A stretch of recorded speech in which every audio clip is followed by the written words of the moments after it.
Colossians 3:16 says, "Let the word of Christ dwell in you, richly teaching and exhorting one another with all wisdom, singing psalms, hymns, and spiritual songs, all with grace in your hearts to God."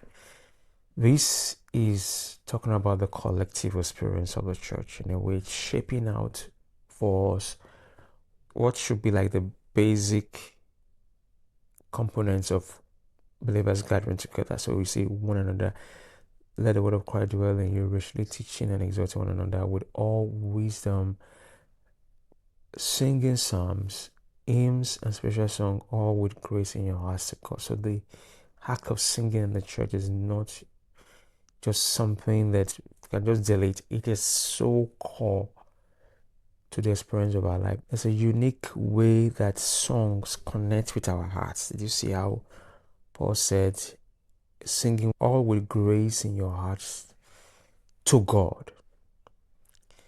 So you are exalting one another, but you are singing not to yourself. You are singing psalms, you are singing hymns, you are singing spiritual songs to God. You're not preaching to God. There's nothing you're going to tell God that He doesn't know.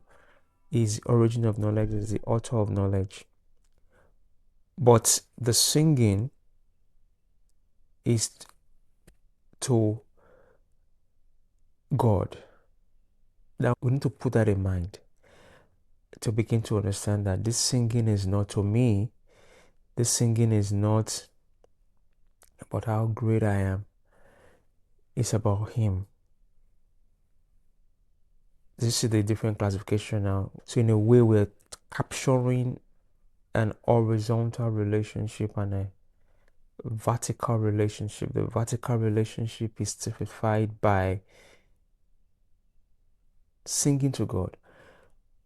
So that tells you how really vital the aspect of service, the aspect of the church, maybe collective singing or somebody is singing, there's a solo singing, whatever shape it takes, is such a powerful thing because it's going to God.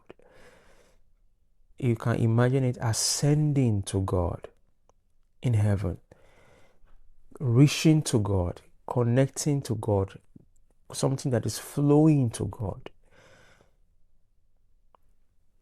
The book of Hebrews said, let us continually give Him praise, the sacrifice of our lips.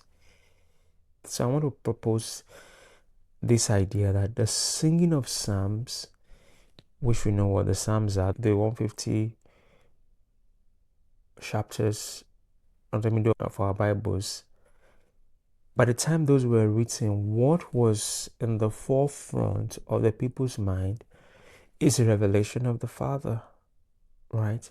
But hymns in my mind emerged after the revelation of the Son. But the first time we're going to be seeing hymns in the Bible was Jesus Christ singing an hymn with His disciples before He was crucified. That was the first time. So in my mind, I associate the hymns with the Son. And then we have spiritual songs, which, remember, this is a proposal that may be about the Holy Spirit. Not so much about singing to the Holy Spirit, but something that is like an instantaneous prompting that the Holy Spirit brings about.